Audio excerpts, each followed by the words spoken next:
morning, everyone. It's another beautiful day in Pensacola. I'm Darren Schaefer, the new president and CEO for Visit Pensacola. And as you know, it's National Travel and Tourism Week, and it's my pleasure to welcome all of you to our Virtual Marketing Trends webinar.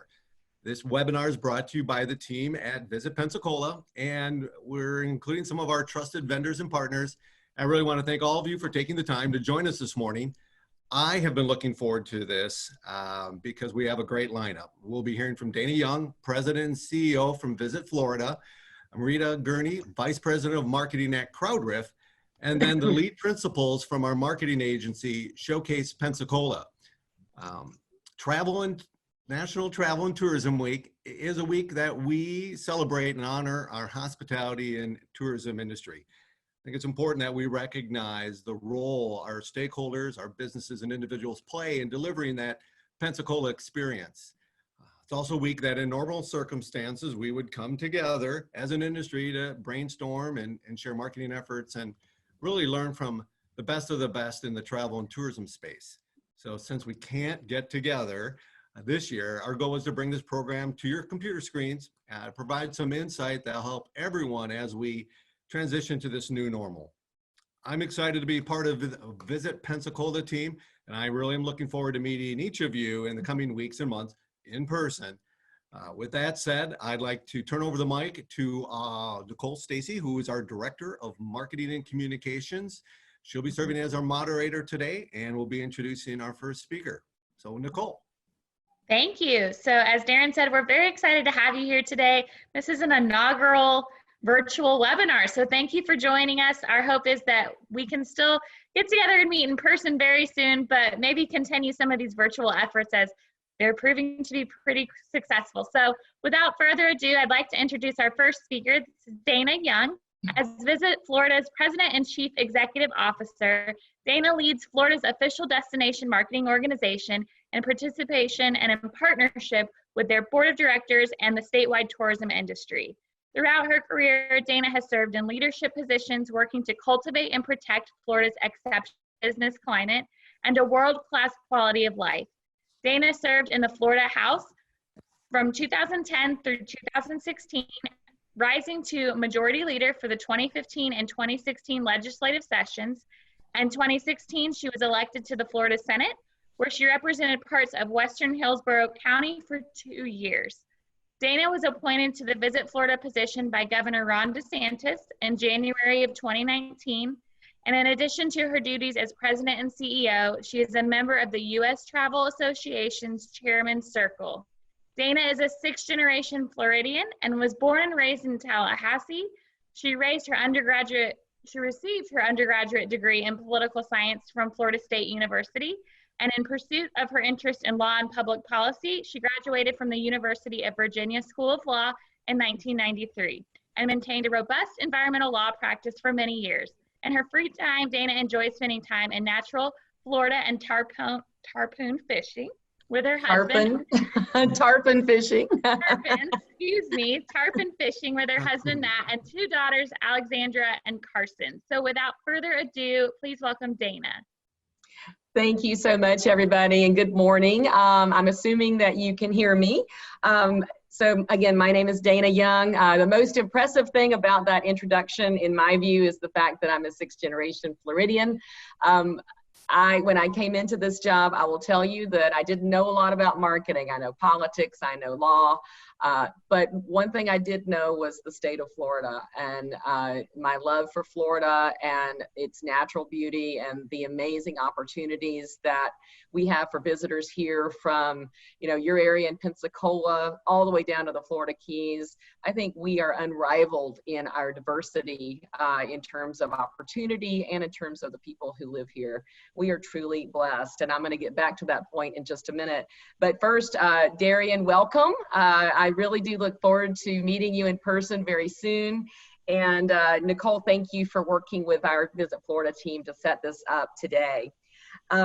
This is probably one of the most unique travel and tourism weeks because nobody's traveling, and it's a very sad time in a way, because we all want to be out there. We want to be together. We want to be, visiting our amazing destinations. But this is a really good way for us to get together and talk about what Visit Florida is doing in this crisis and how we intend to respond to bring people back to our state. So I'm going to be giving an overview of our current response to COVID-19 and the next steps in our marketing plan for the recovery of Florida's tourism industry. So first, let's talk about crisis. Unfortunately, Visit Florida is no stranger to crisis. Neither is your area. Neither is the state of Florida. We have hurricanes. Our tourism was recently just devastated by red tide, and those all seem to be just absolutely horrible. And now here we are at COVID-19, which is just about the most devastating thing that we have ever seen, not only in Florida or in the United States, but in the world. And as the tourism industry, I think we've been hit in a much more disproportionate way than other industries, particularly here in Florida. Visit Florida has been playing a very significant role at the state EOC. We've had staff there working to make sure that tourism's voice is heard, and we've been constantly updating information to the traveling public, people that we're here and we're trying to get home, people that are trying to get back home, and so forth. We keep our website updated, and we have a data dashboard on visitflorida.org that is updated daily. So if you all are interested in that, just go to visitflorida.org and follow the prompts to the COVID-19 data dashboard. As you know, Governor Ron DeSantis recently announced phase 1 of his data-driven, safe, smart, step-by-step plan to reopen our economy. And I chaired a working group as part of that task force that dealt with many pieces of our economy, but most importantly to me, the tourism industry. As of yesterday, Florida restaurants are now, or can now be open. Many of them are not, but many are. They can operate at 25% capacity indoors, plus outdoor seating. And I will share with you, I'm in Tampa right now. I will share with you what our local government is doing. They have identified 7 areas in the city of Tampa. I think they're calling it small business recovery zones, where they are closing the streets between certain areas where there are a lot of retail and restaurants and things, completely closing off the roads so that the restaurants are able to fully spill out into the road. I think they're going to be closed for about 3 weeks. So we've got restaurants in one area called Hyde Park where they've erected tents outside in the middle of what was the road, and different restaurants have appropriately spaced 6-foot distance tables. And I spoke to one restaurant yesterday who said that with their indoor 25%, with their patio that they had, and then with this new tent seating, which was really lovely. They had landscaped it and so forth. They were at 100% capacity. So that just shows that innovation and creativity are kind of the idea of the day. And the regulator from DBPR of restaurants told me that there will be absolutely no enforcement of liquor laws in terms of them being outside the footprint and those sorts of things. So if there are restaurant representatives, or if you want to pass that along, that's just one innovative way that restaurants are coping. I think you know that Miami-Dade Broward and Palm Beach are currently still under restrictions. So we wish them all the best and hope that they will be able to start their reopening soon. For more information on the recovery plan or the reopening plan, you can go to flgov.com/COVID-19 and you can see all of the details there. So that's kind of an overview of where Florida is right now. Let's talk a little bit about the steps that Visit Florida will take to bring visitors back to our communities and have them frequenting our businesses as soon as possible. Visit Florida is the only organization that is exclusively focused on bringing people into the state of Florida through marketing efforts both domestically and internationally. And in my view, our mission has never been more important than it is today. As we continue to assess the impact of COVID-19 on our economy, a few things are clear. One should be no surprise to anyone on this call. The impact to our tourism industry has been devastating. This is the largest challenge our global tourism industry has ever faced. And as I said before, fortunately or unfortunately, Florida is no stranger to crisis. We know how to deal with crises. And Visit Florida has been here and will be here to protect the Florida tourism industry and help our economy rebound. We are currently developing a rebound and recovery strategy that will support all sectors of Florida's tourism industry in delivering travelers to Florida. And this will gradually come into market as the stay-at-home restrictions continue to ease and people regain confidence. And that's really the key. People have to feel safe and confident that they will stay safe if they are going to travel. As you know, travel is a resilient industry and people will travel again. There was a fairly large survey done last week and nationally, and about 1/3 of the respondents said they are ready to travel now. So while that's not a huge number, certainly we can start, at the right time talking to that third, and hopefully we'll get the other 2/3 soon after that. So let's talk about our rebound strategy. We have 4 marketing phases. These do not directly coincide with Governor DeSantis's phased reopening plan, but everybody's using the same terminology. Phase 1, we've pretty much already, we're easing out of phase 1. That was the positive messaging to tourists just to keep Florida top of mind. We did a really beautiful Mother's Day spot, so you can find that on our website, and with Mother's Day Sunday, it's certainly worth a watch.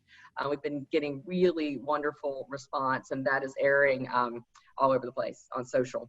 As earlier, COVID-19 has impacted Florida, and we have been gathering data and using data to push our recovery plan development.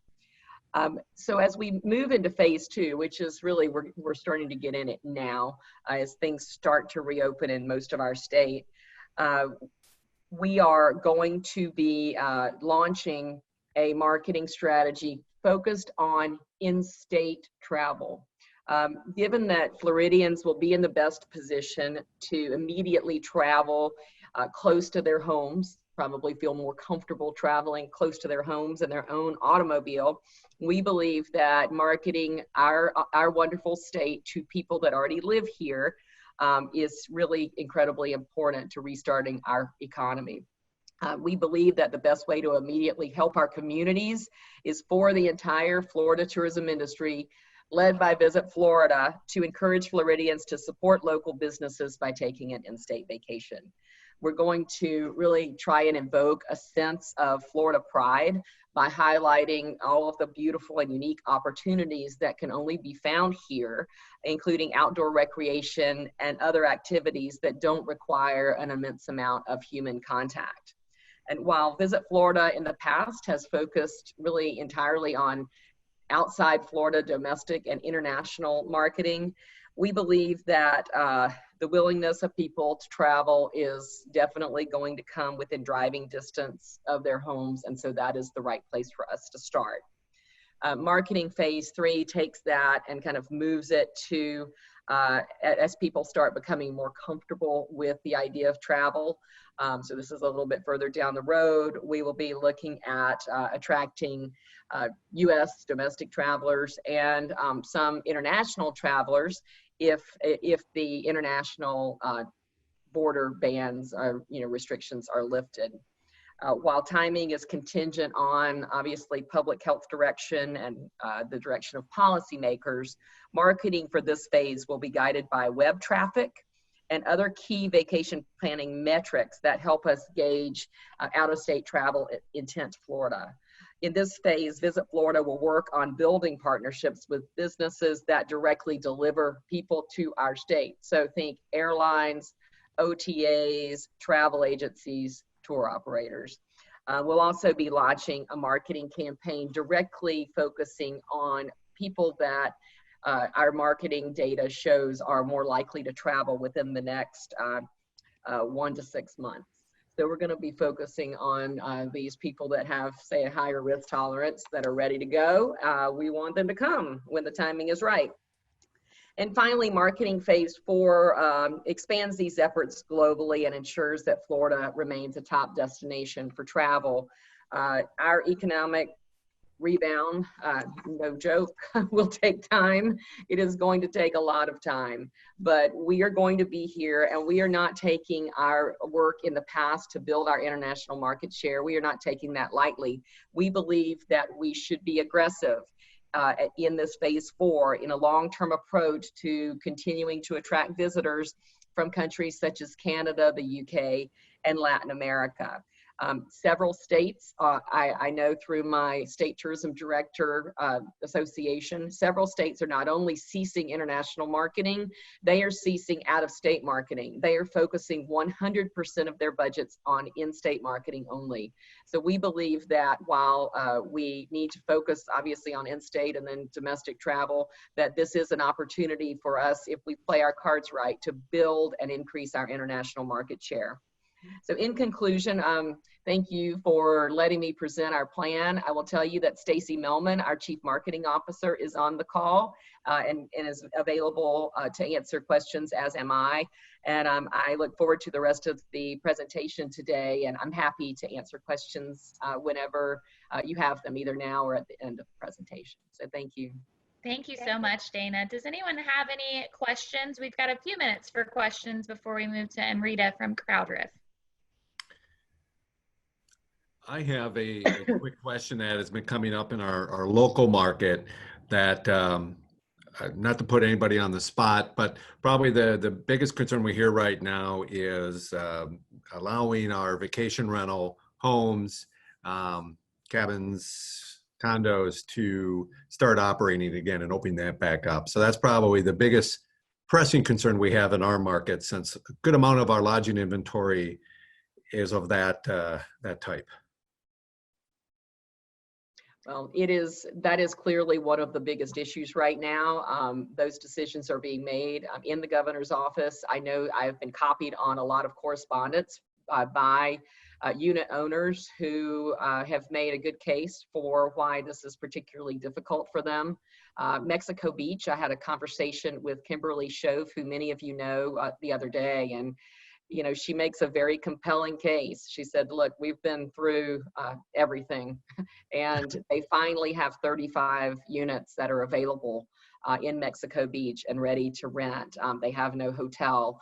And, you know, in her view, if we aren't able to get this portion of our lodging economy up and running soon, it will devastate the economy of Mexico Beach right as it's starting to come back. So I understand the issue, and you should feel free to get in contact with your local legislators, with the governor's office, and express your views on this, because that is where the decisions will come from. Great. Thank you. You're welcome. Any other questions for Dana? I do have a question. This is Robbie from the Santa Rosa Island Authority on Pensacola Beach. Can you hear me? Yes. Okay, awesome. I just wanted to confirm, did you mention that the businesses are going to allow, you're going to allow their alcohol license restrictions have been lifted for outdoor seating? Yes, so I have had several conversations with Halsey Bashirs, who is the secretary of DPR, and he has indicated that there will be no enforcement for restaurants or businesses that expand their footprint outside to take advantage of that exception to the 25% rule. I did see in the news today that I don't remember which city, but the restaurant had to apply to the locals for permission to do that. So, it certainly is worth checking with your local government to make sure that they aren't requiring restaurants to get a special permit to be in the right of way or so forth. Or like in Tampa, they actually closed the city closed the road. So it would, but yes, to get back to the question you asked, the secretary said that they will not be enforcing the footprint of the liquor license issues during this crisis period. Great information. Thank you. You're welcome. I just wanted to add that I did send out a link to our Mother's Day spot in the chat box. If you guys wanted to take a look at it after we end this call, that, like as Dana mentioned, it is something that we're currently running in market right now. Thanks, Stacy. Yes, I definitely encourage people to share that message. It's a great video, and it's just an uplifting, huge thank you to all of our moms or the women in our life who have been moms. So I know Visit Florida loves when we share the great things they put together, so I encourage all of our friends on the call to do the same. Any other questions? All right, well, Dana, thank you so much for joining us today. It was great to see you, and we really appreciate you taking the time to be here with us and to be with the group. Thank you. Thanks for having me. And it is nice to see everyone, if even just virtually. So thank you. Exactly. All right, well, we'll move on to our next speaker, Amrita. Let me get to the bios real quick. And she is the Vice President of Marketing and Community at CrowdRiff, where she leads a team responsible for marketing, brand design, and customer community. She is a frequent speaker at travel and tourism events around the globe. CrowdRiff is the leading AI-powered visual marketing platform used by 800 travel and hospitality brands to discover and deliver visuals that influence today's travelers. We at Visit Pensacola love them. Amrita loves digital marketing, contemporary art, drinking tea, and recently fulfilled a lifelong dream of traveling to all 7 continents. So without further ado, welcome Amrita. It's your turn. Take it away. Thank you so much. So I am just going to share my screen. Hopefully everyone can see the beautiful beach here. Are you Looks able to see good. it okay? Good. So I should mention I am a frequent visitor to Florida. I live in Toronto, and I certainly would much rather be in Florida today, just given the temperatures that we have. So for now, I will have to settle for looking at some great visuals on my screen here. So thank you for inviting me to speak about social media. I know that right now we are all in the middle of just really trying to figure out what can we do to, help our local businesses? What can we do to help ourselves during this time? And, I'm really hoping that over the next few minutes, I'll be able to share some practical tips. If anyone has questions, I am available through multiple channels. So you can email me. You can find me either on Instagram or Twitter. On our website, we also have tons of free resources. You don't have to be a customer. You don't have to be using CrowdRiff to benefit from them. We love sharing with the community, and we really enjoyed working with the Visit Pensacola team, and I'm grateful to be here. So as we heard from Dana and also from Stacy, I think we know that today there are a lot of different things that both your locals and your travelers are looking for. Certainly up-to-date information is really important. And I know the folks at Pensacola and Visit Florida are really, a great resource for the community to share that up-to-date, relevant, trustworthy information. But we know that right now people are really trying to do whatever they can to support their local community. And at the same time, they also need moments of levity and fun. And so I think, for example, that Mother's Day video is a perfect example of something that people will actually really enjoy watching, because there's a lot of bad news out there. There's a lot of stressful situations that people are in, having to deal with having their kids at home, or struggling to help their businesses survive. And so I wanted to share this kind of backdrop so that as I'm sharing my social media tips, you have an idea of where I'm coming from, that while social media is a really powerful tool, it's not just for, it's not just for serious marketing. You can do a lot of other things with it to really build engagement with your locals and your travelers. The other thing which really lines up with a lot of what Dana was speaking about is that we know that this recovery process is going to come in phases. And so as we're thinking about using social media, really think about how you can use it, not just today where your audience may be more locals, but how you can extend a lot of what I'm going to share in terms of my tips to reaching out to people who are traveling perhaps on a road trip, which you have the benefit of being able to be linked to many states very close by and have a lot of drive traffic. And then of course, bringing in more visitors from out of state and internationally. So I'm going to jump in and just start sharing some tips. I have 7 to share, and please feel free to ask any questions along the way. Okay, so the first one, which I wanted to really mention, because I think when I speak to a lot of businesses, especially smaller businesses, I think people are really overwhelmed. And so if you're a bigger business and you have the ability to be in multiple places at once, that's great. But if there's one thing I would say from this presentation is that start with at least one platform that you feel you can post on consistently, and also where your audience is. So, you know, if your audience is perhaps in sort of the 40+ demographic, you may want to look at using Facebook as your primary channel. If your audience is a bit broader, let's say between 20 and 50, then maybe Instagram would be a better choice for you. So I would start by looking at which channels are you getting the most engagement and followers on already, and really double down on using that channel to reach out to people during this time. The next tip I have is to get personal. And I would say that this has been such an extraordinary time where we've heard so many heartwarming and heartbreaking stories of what people are going through. And I think when it comes to getting people to your business, for example, people are really wanting to help, and they really want to know who are the people behind these local businesses. So a few ideas, if you're not already doing this on social media, is to do things like share your origin story. So hold the camera up to your face, get used to being on camera, just talk about who you are from the heart. You know, I'm John, and I started this, you know, fishing tour business, you know, with my dad 10 years ago. Like, whatever your story is, people really want to hear that. And even some of your locals may not know your story. And so this is a really great time to share more about that and get really personal. Another thing you might want to do is really give more visibility to your staff. So I know you all, many of you probably have people on your teams who are doing everything that they can to provide a good experience to your customers, but they're also, you know, going through a lot of emotions themselves. And you probably have some real amazing people on your team that you want to highlight. So let them take over your account. So maybe you have someone who's one of your front of staff servers. Let them sort of take over your account for the day so people get to see the people behind your business. Another thing is just show people what the day in the life is. I think the way things used to be is really different from the way things are now. So you might be a restaurant that has had to convert to doing more takeout.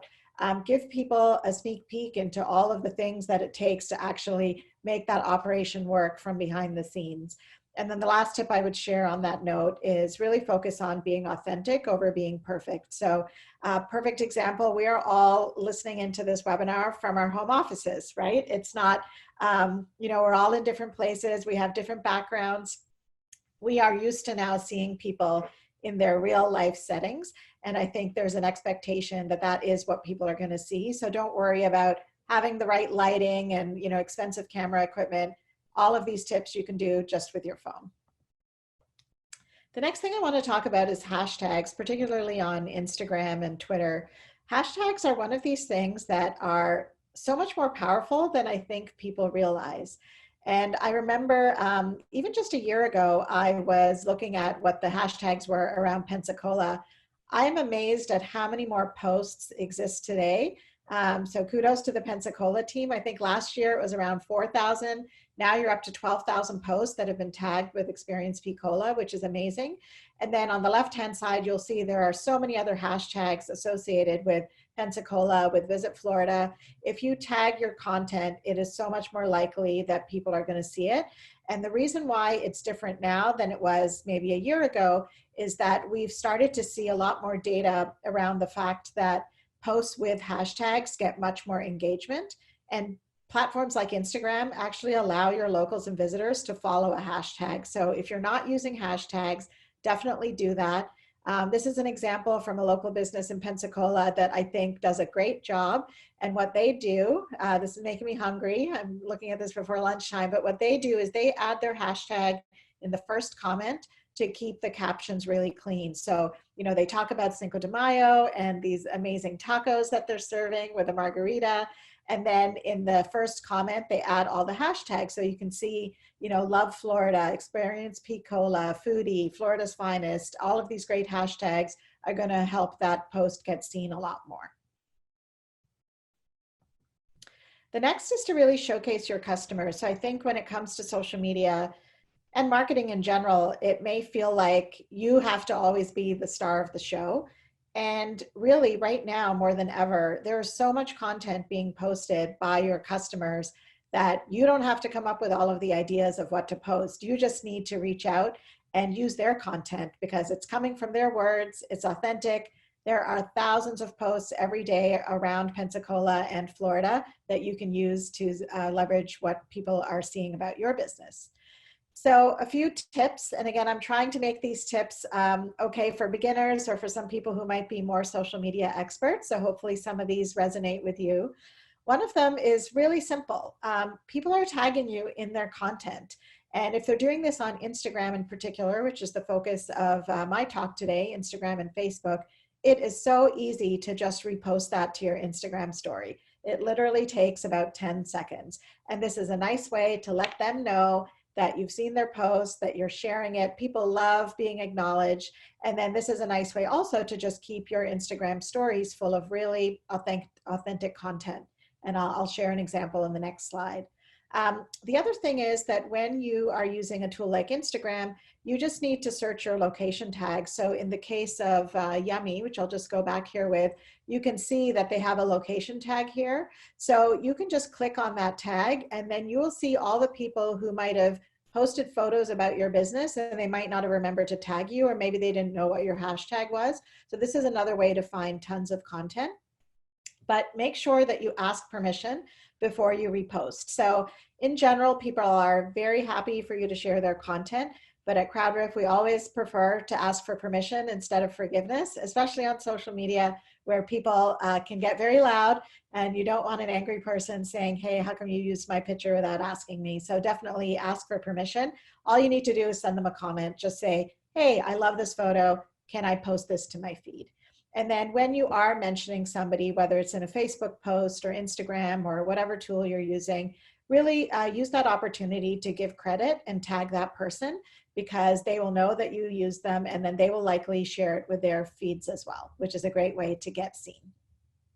So this is, these are a couple of examples just from our own team here. So on the left-hand side, this is a photo. As you can see, you know, Talia did not know the tag for this gelato place, but she did use the location tag. So this is an example of a post that you can use to repost on your own feed. And then in this case, on the right-hand side, this is our CEO who is supporting local here in Toronto. And so he has tagged the business that he has gotten his fresh food from. And so again, there are so many other people out there talking about your business. Use that to your advantage. This final example is, hopefully I can. 4th of May, today is Cinco de Mayo. Of course, we celebrated on air naturally, making some fresh guacamole, courtesy of Chef Olivier from El Catrin. They're actually doing packages for two, so you can make it at home.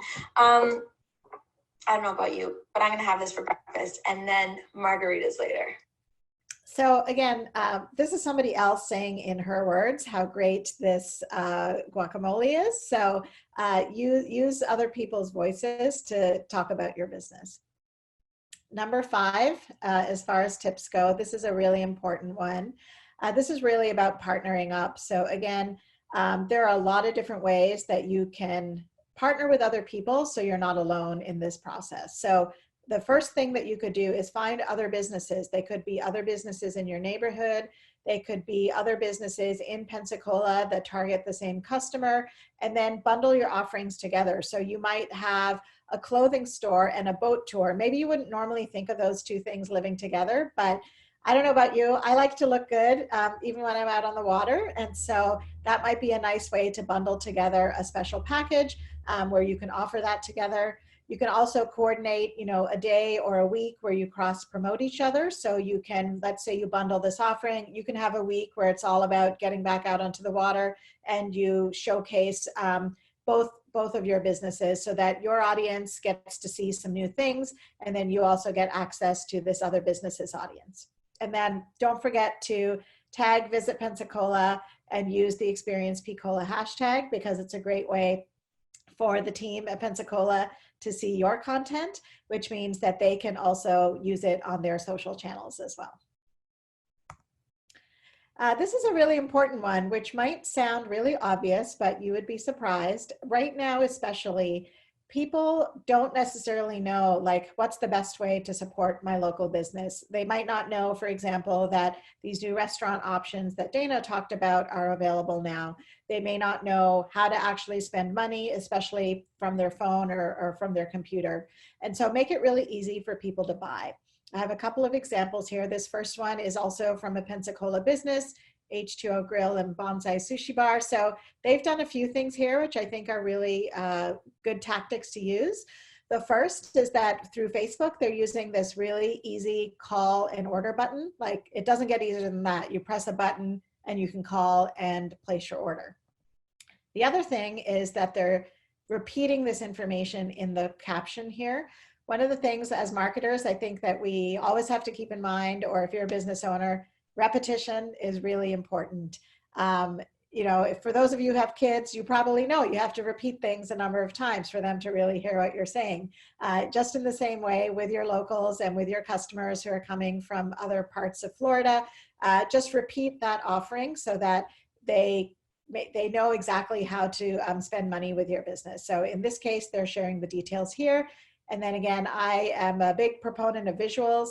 We know that visuals are what typically catches somebody's attention when they're scrolling through a feed. So whether it's using photography or video or this beautiful graphic design menu here, make sure that you, where possible, use visuals in your posts.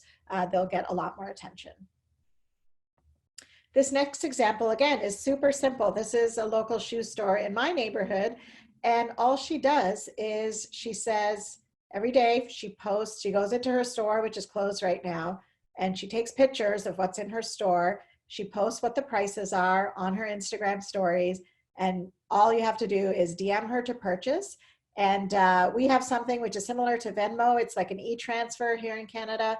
And so that's all you do. You just like send her the money, and then she drops it off on your doorstep. So shoe shopping has become super easy for me, especially since I know my size and I've bought from that store before. But again, if you don't have an e-commerce store, or it's just too much for you to keep up with, keep it simple. Use social media to just get people to DM you and make purchases. This is another really clever thing. All of these things are free, by the way. This is a business that used their Instagram story highlights. This is a garden center. And what they've done is in their highlights, they've posted what's in stock now and also how to order. And so if you look at the story frames, which I took a screenshot of here, they just make it really easy. But it's also, again, you don't need any software to do this. You're asking people to take a screenshot of the plant that they like, give them your address and phone number, and then send them the money, and then they'll message you when they're going to deliver it. Really easy. This is something that anybody can do if you have something that you're selling.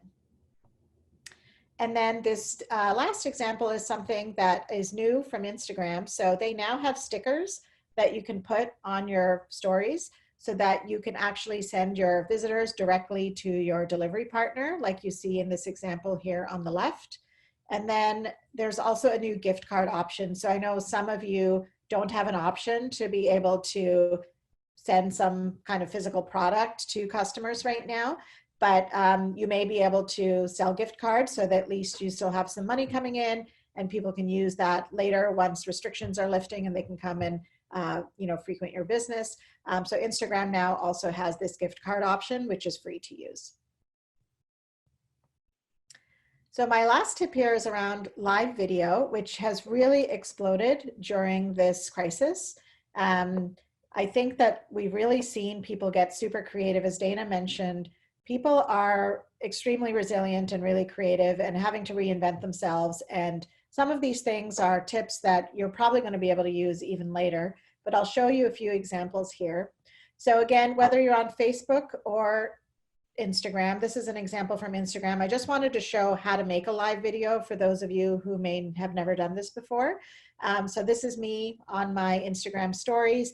There's an option there that you just scroll to that says live, and then you press that white button and you are live. It's really as simple as that. And you can chat with people. You can, there's a lot of features that you can use, but if you want to just keep it simple, just start shooting live. And I'll give you some ideas about what to do with this live video in a minute.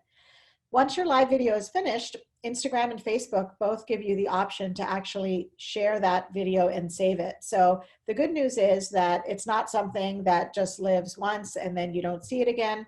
Just like this webinar is live, but I know that this is going to be available for people who didn't get a chance to join us this morning. And so you can do this as well for your business. So if you're wondering, Amrita, I don't know what I'm going to make a live video about. I'm not into this. This is not something I would normally do. Don't worry. Everyone here has something that they can share, no matter what kind of business or organization you're from. So maybe try teaching something. So if you're a restaurant, show them how to make your most popular recipe. If you're a clothing store, show people how to style an outfit. If you are a yoga studio or a dance studio, give people a dance lesson. I mean, it may not be exactly what you do every day of the week. You might need to get creative and think about what are the things that are associated with your business that you can do to just stay top of mind. Again, we want to make sure that people are always remembering who these businesses are and how they can come and support you. So think about a way that you can teach them something. The other thing to keep in mind is that you're probably going to want to promote it well in advance. It's very unlikely that you're going to get 100 people that happen to be looking at your business's Instagram at the right time. So really promote it well in advance. You can promote it on your stories. You can promote it in your Facebook posts. Let them know that you're going to do something live on a particular day and a particular time. And then you might want to consider making it a regular event. So you might do, happy hour on Fridays, which would be really fun because a lot of people might actually want to get out and socialize and watch how you do something and just make it a part of their routine. And then as a reminder, save your live videos so that people can watch them later. So here are a couple of examples. This is a guy in LA. So I don't live in LA, but I found this guy through another friend on Instagram who was going to his dance classes. And I've been trying to keep in shape while I'm not as active as normal right now. And so this was a really nice, refreshing break from having to do push-ups and squats. So I thought, okay, I wanna do this. What I love is that this guy has his PayPal details in his bio. And if you look at the middle screen here, you'll see that he promotes this. So he has these nice little graphic cards that he puts together that says Saturdays and Sundays at this time. This is when he's going to be on live. These posts are really colorful. They really stand out. And then on the right-hand side, you can see this is he's doing this in his living room, I believe. And this is his dance class. And the last one I joined had 6,000 people on it. And so imagine if even 10% of those people PayPal him some money. He is actually generating a decent income through this process right now, even while he is not able to have his business open. So live video is not just about fun. You can actually use it to drive revenue to your business. And I'd really encourage you to give that a try. So if you need some tips in terms of what to do after this webinar, I've just kind of pulled them all together at once here. Again, start with at least one platform that you can keep up with. Get personal. Don't be afraid to be on camera or to put other people on camera. Use your hashtags wisely. Showcase the amazing people who support your business, your regulars, the ones who might be discovering you for the first time, people that you might not even know about. They're all out there posting on social media. Really use that to your advantage. Lean into your partners. We are all in this together. And I know that, again, everyone from Visit Pensacola to Visit Florida are creating great resources and channels to share all of the great work that you're doing. So if you're doing something that's really special on social media, tag them so they can see it. make it really easy to buy so that people can take all of this goodwill and pent up desire to support local businesses and make it really easy just in a click or two to be able to support you. And then finally, take advantage of the live video trend that a lot of people are hopping onto. People have a lot of time on their hands right now, and a lot of us, I was looking at my screen time the other day, it's definitely higher than normal. And so why not bring yourself into people's living rooms and become a part of their day and showcase what you're doing in your business. And especially as things are changing, like the way things were last week may be different from the way they are today. And live video is a great way, social media is a great way to just give people all of that really up-to-date real-time information. So I know that was a lot, but I want to say thank you again to the team for inviting me to be here today.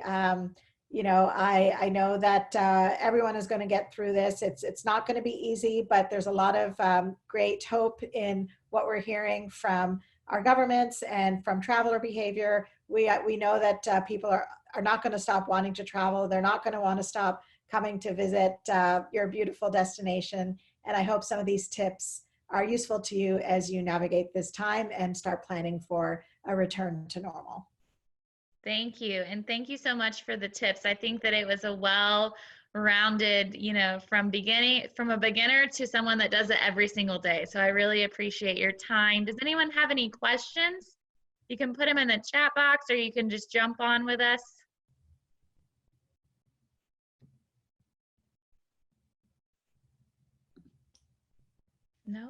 No questions?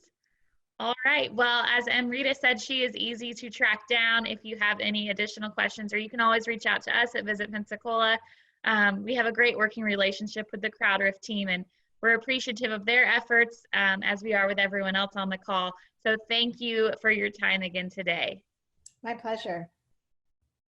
All right, we're going to move right along into our last speaker, and this group is a familiar face to, I hope, all of you, but it's our Showcase Pensacola team. Showcase Pensacola is and has been for over 6 years Visit Pensacola's marketing agency. Showcase is a collaboration of 4 local agencies that serve Visit Pensacola. These partners are the Appleyard Agency, Duncan McCall Advertising, E.W. Bullock Associates, and Southern Media, Inc. And I believe without further ado, I am going to turn this over to Dick Appleyard with the Appleyard Agency. Good morning, sir. Good morning, Nicole, and thank you very much. The other speakers were great, and sorry we're not in person, but it's great to see everybody on the Zoom conference. So I'll kick us off and tell you a little bit about the last month and a half that we've had and what we're basically doing our best to listen and learn about the trends, and you'll see a little bit in our presentation about that. To prepare for the unexpected, which means we have to have several different plans, not just one plan, because we have a lot of changes happening in the marketplace that we don't determine those changes. We have to react to them and adapt to them. We as an ad agency have to remember all the stakeholders involved in tourism. There are, if you watch the county commission meeting, there are those that are for and those that are against bringing in customers or visitors from afar, and we have to make our timing just right so we grow our business, but we grow it with a good conscience because we do represent all of Escambia County. Our plan going forward, as you'll hear about, is similar to what I saw on the Visit Florida information. We're going to start from home and grow our marketing from here outward, and we're going to focus on drive markets.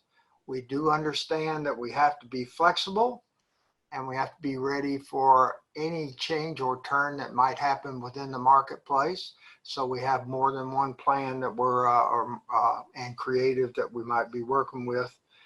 And it all starts with trends and insights, which we provide a weekly review of all the things we subscribe to and are aware of. The person who is most involved in providing that for us is E.W. Bullock, Ellis Bullock, who will take us from here on the Travel Insight Report. Ellis? Thank you, Dick. Good morning, everyone. It's good to see everybody, albeit virtually, on a beautiful Pensacola day. As Dick indicated, we, on an ongoing basis, even prior to the coronavirus crises that we've been dealing with, continually monitor a variety of marketing research, travel trend data, travel sentiment data to help us make decisions about marketing tactics, to help us better understand in depth what travelers and prospective travelers are planning and what they're thinking and what the trends are. As the coronavirus unfolded, research that was typically being done quarterly, monthly, by a variety of sources like US Travel, MMGY Global, Longwoods International, Destination Analysis, Adora, Arrivalist, and Visit Florida. Suddenly, everyone's really stepped it up and started doing weekly snapshots. And we have been gathering that data on a weekly basis, as Dick alluded to. And this morning, we're going to review some of the most highlights of some of the most recent data that's been collected. Most of this is data from last week. Actually, today and tomorrow, there'll be another data dump. I've already looked at some of it this morning, and there's not a lot of change from what we're about to show you, other than slight improvements in all the metrics across the board. So Michelle, we'll get started here. So average level of concern about personally contracting coronavirus, as you can see, going from mid-March to the end of March, it spiked up and then it leveled off a little bit, and then it's began to level off and improve. And is at a 6-week low now. I looked at the same report this morning for the last testing period, and it's maintaining at 6.7. Next, we'll look at the perceived safety of travel activities, such as taking a road trip, visiting family and friends, staying at a hotel, dining in a restaurant.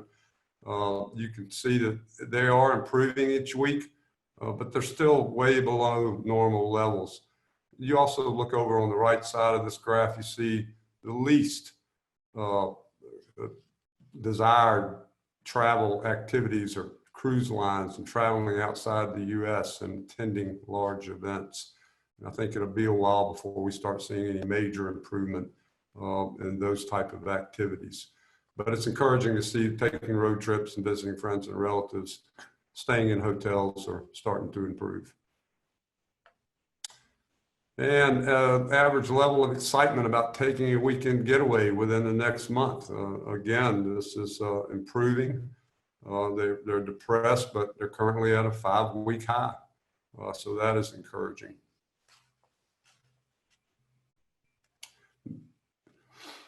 Travelers are returning to a more optimistic outlook about travel in the next 6 months after falling to 31% of travelers in earlier research. Those who said they were likely to take a vacation in the next 6 months has increased to 38% in the most recent wave of research. The likelihood of taking a business trip in the next 6 months remains stable, which is also encouraging. After dropping noticeably in earlier research, travelers' perceptions of safety across the, excuse me, I'm on the wrong slide.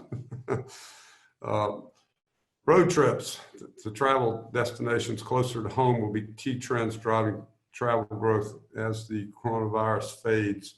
The percentage of travelers who agree that they're more likely to travel by car after the coronavirus passes has increased from 35% in earlier waves of research to 47% in the most recent wave. And the percentage who said they were more likely to travel to destinations closer home increased from 36% to 42%. And this is especially true among older travelers.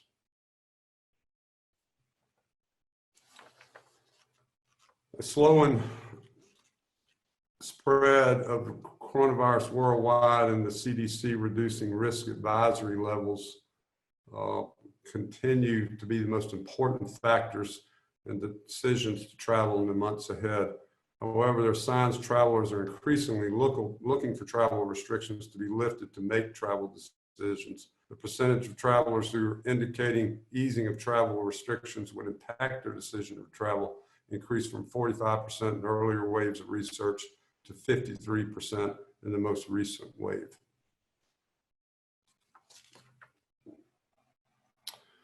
And which of these, this is from Destination Analysis, which of these would you want to see as common business practices? And I think this is very important for all businesses in the hospitality industry, whether it be hotels, rental organizations, restaurants. Travelers want to see and hear about what your cleaning and disinfecting and health protocols are. And you can see this is particularly important among older travelers, baby boomers. And so I think it's very important that your business articulate in all your touch points, from your website to your social channels, what you are doing to ensure the safety of your visitors.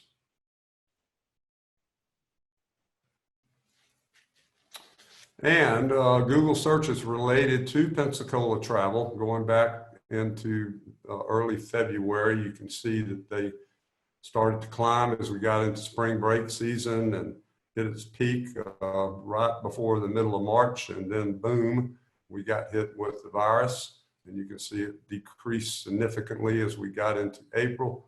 And here over the last week or so, as we've gotten into early May, searches for Pensacola related travel are starting to increase. So that's an encouraging sign as well. And year-over-year change in new vacation rental bookings. This is really encouraging.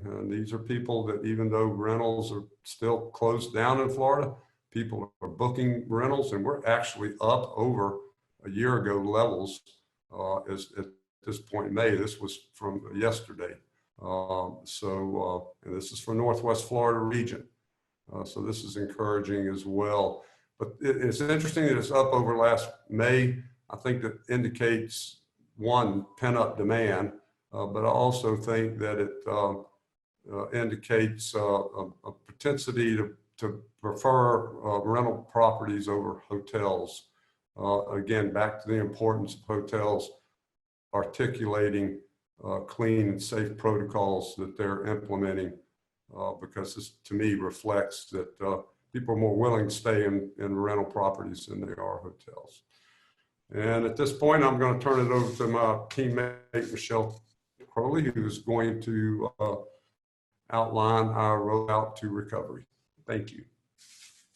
Thanks, Alice. Good morning, everybody. Now, I think we're a solid hour into this, and I'm wondering if you just want to mute and hide your video and get up and stretch your legs for about 30 seconds, because it's been an hour and nobody's outside, but we're looking at pictures of pretty things outside. So I'm going to just give you about 30 seconds just to breathe for a second, stretch out. I'm not, Nicole, I won't go over my time, I promise. No, you're fine. That's a great idea. This just gives everybody, you can turn your video off if it's on and stretch your legs, stand up, get some blood to your feet, whatever you need to do.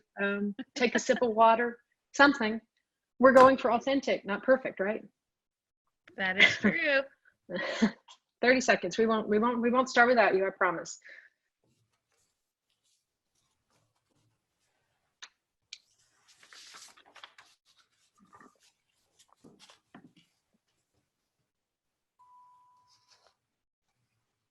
All right, we're coming back in, about 10 seconds.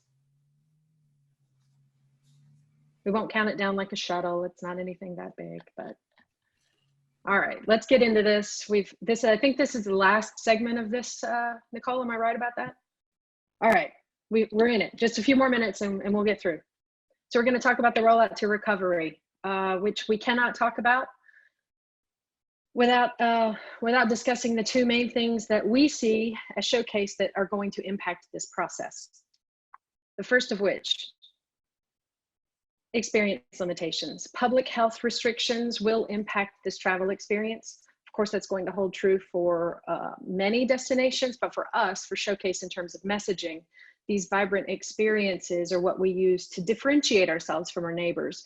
and either they won't be available at all or they're going to be significantly restricted or altered. So that's something that we have to consider, and that's our first concern.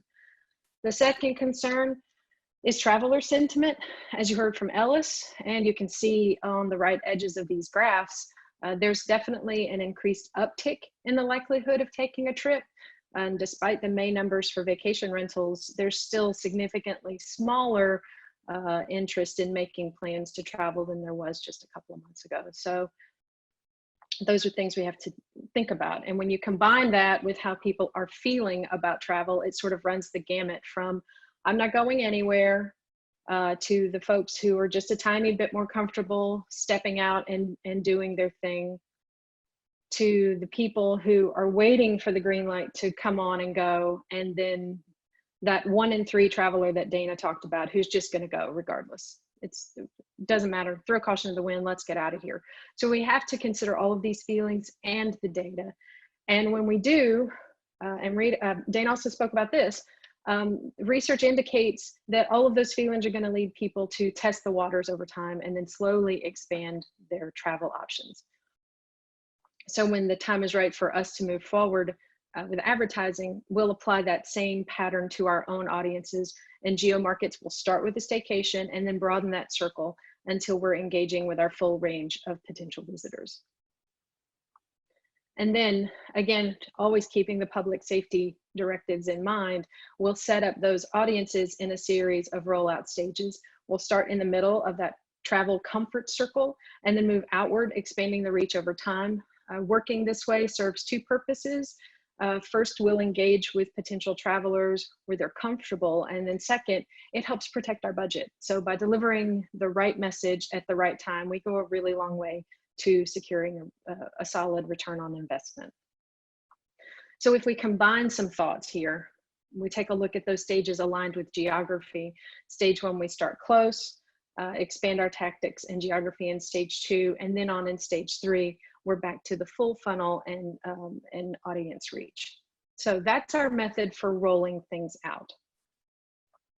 The creative and the messaging will be a continuation of the work we've been doing, which is staying in touch. We've connected with email subscribers. We've been running a Save You a Spot video on social media. And right now we're running ads for the Insider Guide and e-newsletter, just in an effort to capture those people who are planning their escape, which is what everybody feels like it is, I think, at this point.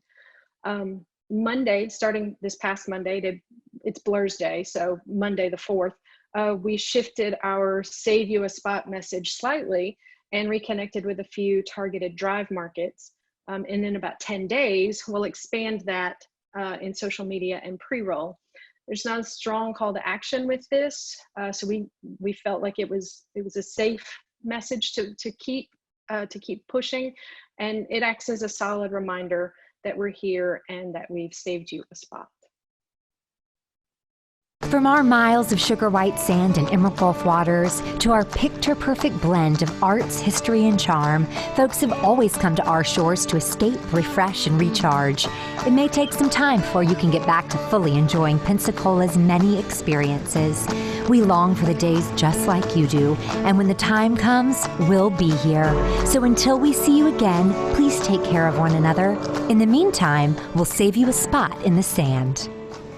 So that is currently running, like I said, in a couple of markets, and it will be expanded. And then as public safety allows and we begin to advertise in earnest, we'll start closest to home, just like the research has shown us is the most effective thing to do. This staycation effort addresses that cooped up feeling that we've all been dealing with. And it reminds our locals here in Pensacola that the best place to vacation is right here. I mean, you live here for a reason. More than that, though, it helps our local travel industry economy get back on its feet. So that's one of our main goals with this. So the Cure for Cabin Fever message will run in our Mobile and Pensacola DMAs. We'll run it on a variety of video platforms, including some spots on WEAR. Then as we move into stage 2, we move outward, we'll push things out. We've got 2 messaging tacks, one that touts our biggest asset, literally, and the other is a bit more empathetic message that recognizes people's need to escape, get away, relax, and recharge. As you can see, we expand here to our standard drive market. We like to call it the donut. And then with standard digital, connected television, pre-roll, and social media retargeting, we're sort of getting back into the rhythm of things. The creative we'll look at first is the couple-centric audience. So these are just a couple of print ads that we're working on. You probably can't read the copy. Folks have always come to our shores to escape and recharge. Our miles of sugar white sand give you plenty of room to stretch out and take a deep breath. When you're ready to get away, we've saved you a spot. See what's waiting at visitpensacola.com. So as you can see, we're continuing with the save you a spot message that we started several weeks ago, just sort of building on that and expanding it. When we move into digital, initially, we'll start with travel-focused sites like Expedia and TripAdvisor, because people on those sites are looking to book a trip or plan a getaway. They're being proactive about travel, and engaging with them at this point has proven successful for us in the past, and we feel like it's a really solid place to reach back out. For social media advertising, and again, this is advertising, not organic, we'll start by retargeting people who have been to the Visit Pensacola site or have otherwise engaged with us on Facebook, Instagram. Again, the point here is to put messages in front of people who are showing intent and interest to travel in Pensacola and in general. We have a family-focused iteration of the same messaging. So the print ads and the digital. The digital as we continue this rollout and we move beyond the Expedia and the TripAdvisor digital and beyond those sort of travel-centric sites, we'll, instead of book now, which is the call to action on the initial ones, we're asking them to see what's waiting, and these ads will click through to the Visit Pensacola website. And the social media samples for the family as well. So this is stage 2. We've worked through, and now in stage 3, finally, we get to tell more of our story, and we get back into our experiences advertising on social media. And again, this is where we really dig into those things that differentiate us from our neighbors. Of course, as public health restrictions lift and travel sentiment changes, we'll be careful about telling a story that's accurate. That's something that's always top of mind for us. The beauty, of course, of digital is that you can adjust and adapt as needed. It's pretty quick. This table, speaking of adjusting and adapting, this gives you a visual of how we anticipate moving forward. The date concrete, and they are absolutely dependent on public safety directives. It's designed to, the rollout is designed to happen over time, like people's planning to travel is designed to happen, it will happen over time. We feel like this is the most efficient budgeting approach that we can take. Again, though, this is all dependent on public safety concerns, which brings me to this idea. And your last slide, you've made it almost. As we work through these phased reopenings, the community has a status gauge that is based on various measurements like case numbers, healthcare system status, public safety preparedness, and things like that. Showcase recommends strongly, maybe that's just me, recommends using the status to trigger our rollout actions. So if the status is green, we'll continue to walk through that rollout just like we've planned to. If it moves to yellow, we stop progressing, which means we don't take any more steps to reach out and expand to the people we're talking to. And then of course, if we get to red, advertising stops. So you've done it. There's the last slide that tells you that you've reached the end of the ride. If you have any questions, please ask. If you've got any comments, Nicole, I'll give it back to you. Thank you. Thank you, Michelle. Thank you to Showcase. This team has been with the Visit Pensacola team for quite some time now, and so we're grateful for their efforts and for the things that they have done for us and have done for our community. Does anyone have any questions for Showcase? Any questions for Dana? For Amrita? Everyone is still on the call, which I am grateful for. Any questions at all?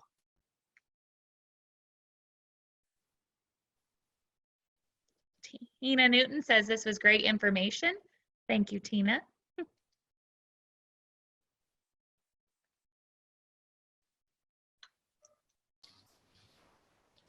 All right, well, with no questions, I just want to say thank you again. Darren, I will turn it back over to you, but we really appreciate everyone that was on the call. Thanks for having us. I'm just going to repeat what Nicole just said. Thanks for everybody for coming out and sharing the morning with us, and looking forward to doing this a lot more often. I've got a coffee with the CEO tomorrow, so if you'd like to jump in on that conversation and talk a little bit more about the Escambia County and the Pensacola area, I'm going to be looking forward to that conversation in the morning. So thanks again for everybody coming out. Have a great day. Thank you.